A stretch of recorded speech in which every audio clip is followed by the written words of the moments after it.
Hello everyone, welcome to civic tech. ఈరోజు మన topic వచ్చేసి పైథాన్ గురించి. సో వాట్ ఈస్ పైథాన్, అది ఎక్కడెక్కడ వాడతాం, సో దానివల్ల మనకి ఏంటి బెనిఫిట్స్, లేకపోతే అది ఏం నేర్చుకుంటే మనం పైథాన్ని మాస్టర్ చేయొచ్చు, సో ఇలాంటి డీటెయిల్స్ అనేవి చూద్దాం.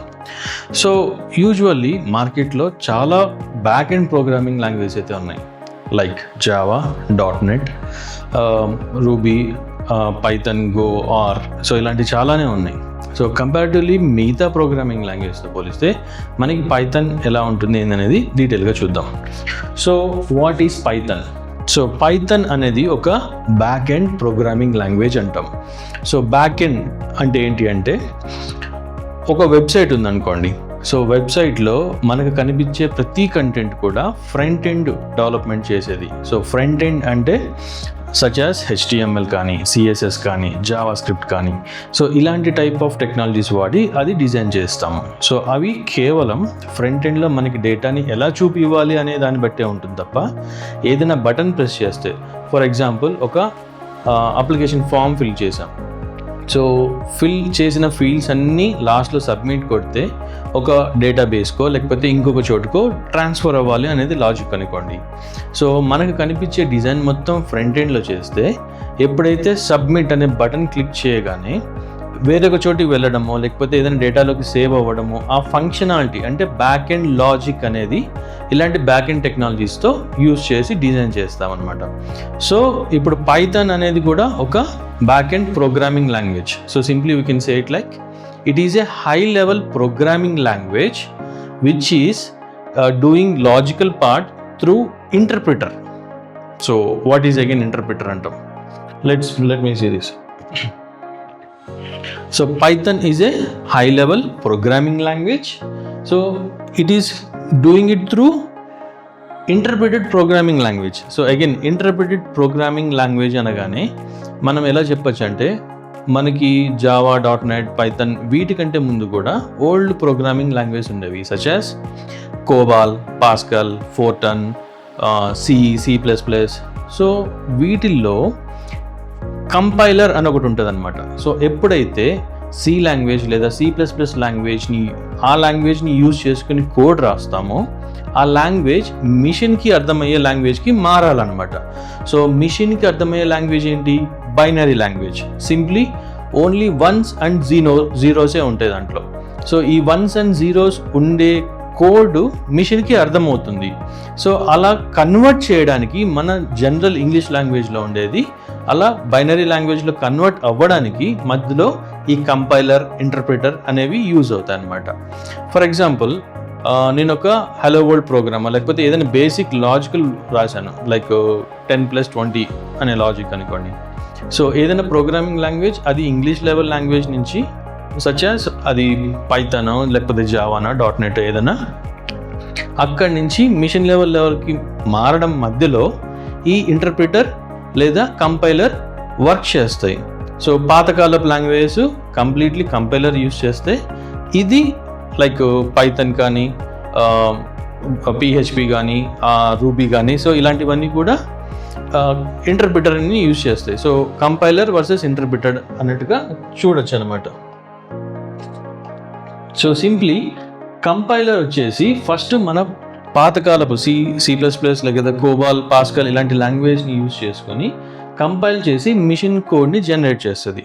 సో దట్ ఆ మిషన్ కోడ్ని యూజ్ చేసుకుని మనం ఏదైనా క్రియేట్ చేయొచ్చు, లైక్ రెడీ చేయొచ్చు, అప్లికేషన్స్ డిజైన్ చేయొచ్చు. బట్ ఇంటర్ప్రిటెడ్ లాంగ్వేజ్లో వచ్చేసప్పటికి లాంగ్వేజ్ని ఫస్ట్ రెడీ టు యూజ్ లాగా తయారు చేసుకొని, అండ్ దెన్ ఈ ఇంటర్ప్రిటర్ ఒక వర్చువల్ మిషన్ హెల్ప్ తోటి మిషన్ని రెడీ టు యూజ్ లాగా లేదా బైనరీ కోడ్ లాగా మార్చేసుకుంటుంది అనమాట.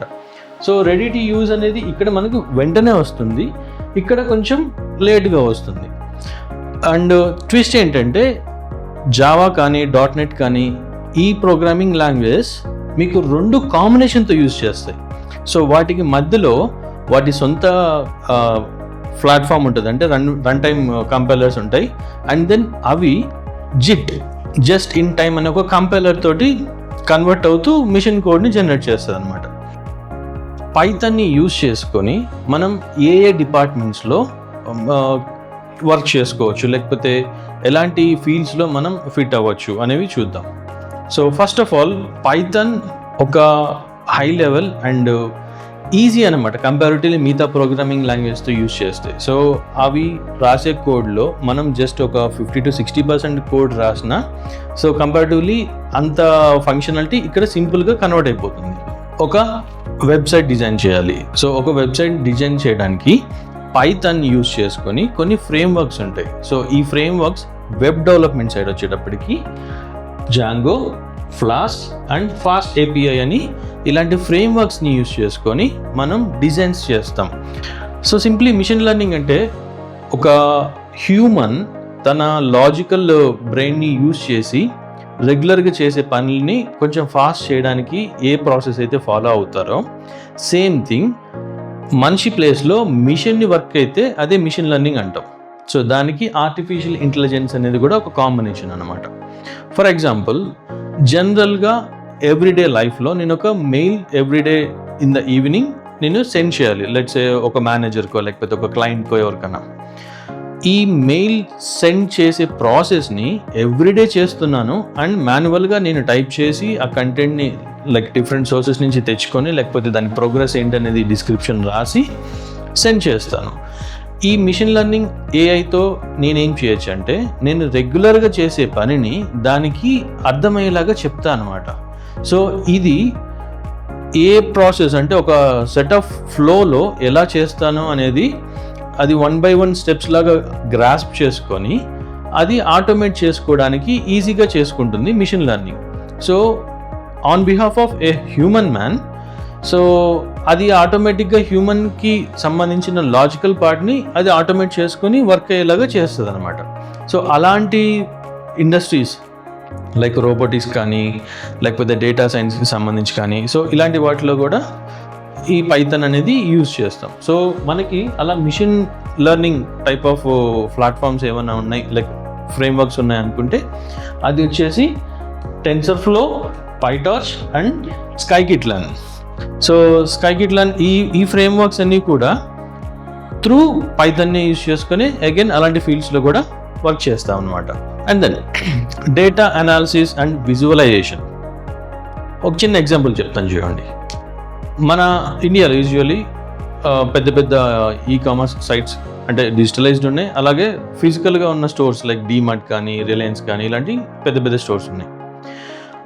వాళ్ళ దగ్గర సమ్ ల్యాక్స్ ఆఫ్ రికార్డ్స్ లేదా మిలియన్స్ ఆఫ్ రికార్డ్స్ ఉంటాయి. లెట్స్ సే ఒక డీమార్ట్ లేకపోతే ఏదైనా ఒక షాపింగ్ కాంప్లెక్స్ పర్ డే ఎన్ని ట్రాన్సాక్షన్స్ జరిగాయి, సో ఆ ట్రాన్సాక్షన్స్లో జనాలు ఏ టైప్ ఆఫ్ ప్రొడక్ట్స్ని కొంటున్నారు.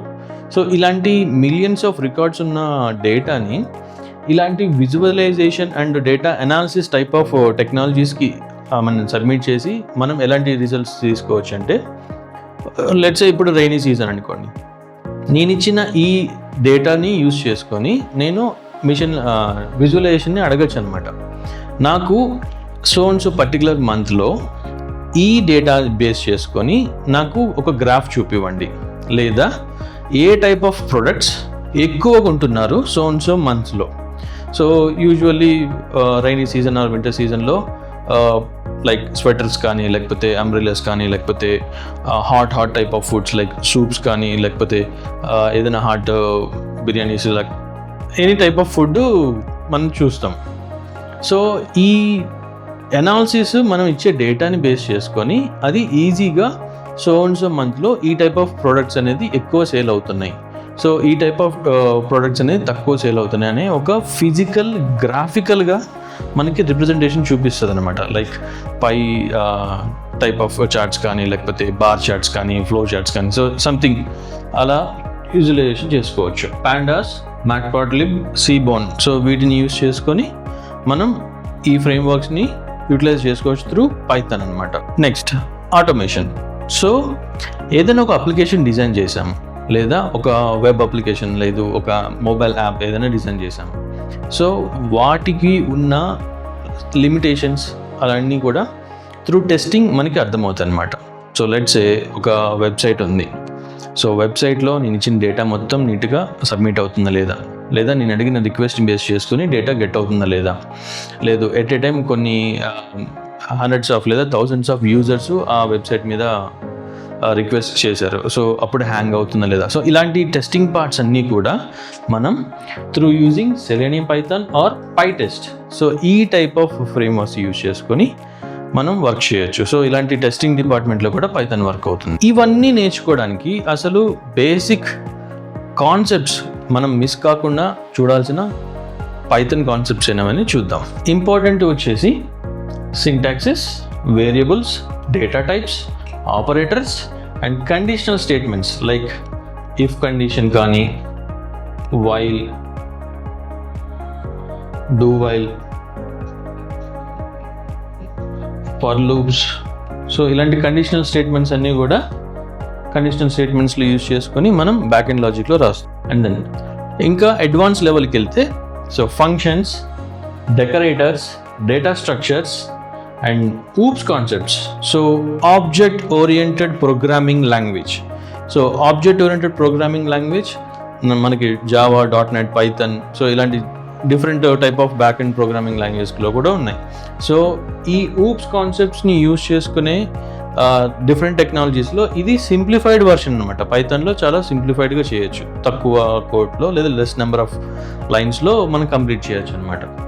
అండ్ దెన్ వీటిని యూజ్ చేసుకుని మనం అగైన్ వాటిలో వచ్చే ఎక్సెప్షన్ హ్యాండ్లింగ్స్ కానీ, తర్వాత ఒక ఫైల్ బేస్డ్, సో ఫైల్ని ఎలా హ్యాండిల్ చేస్తాం, ఫైల్ హ్యాండ్లింగ్స్ కానీ, సో ఇలాంటివన్నీ డిజైన్స్ చేసుకొని మనం వర్క్ చేయొచ్చు. ప్రాక్టికల్, సో ఏదైనా మనము ఒక అప్లికేషన్ని ఫస్ట్ ఈ బేసిక్స్ని లర్న్ చేసిన తర్వాత అప్లికేషన్లో ఎక్కడెక్కడ వాడతామో, లేకపోతే ఎక్కడెక్కడ వాడితే ఎలాంటి రిజల్ట్స్ కనిపిస్తాయి, సో ఆ ఫ్లో అనేది నీట్గా ఒక అప్లికేషన్ డెవలప్ చేసినప్పుడు మనకి అర్థమవుతుంది అనమాట. సో ఇందాక చెప్పినట్టుగా జాంగో, ఫ్లాస్క్, లేకపోతే మ్యాట్ప్లాట్లిబ్, పాండాస్, నంపై, సో ఇలాంటి ఫ్రేమ్వర్క్స్ అన్నీ నేర్చుకోవడం వల్ల మనకి ఇలాంటి డిఫరెంట్ సెక్టార్స్లో వాటి రెగ్యులర్ టాస్క్ని కంప్లీట్ చేయడానికి చాలా ఈజీ అవుతుంది అనమాట. For more such updates please follow civic tech.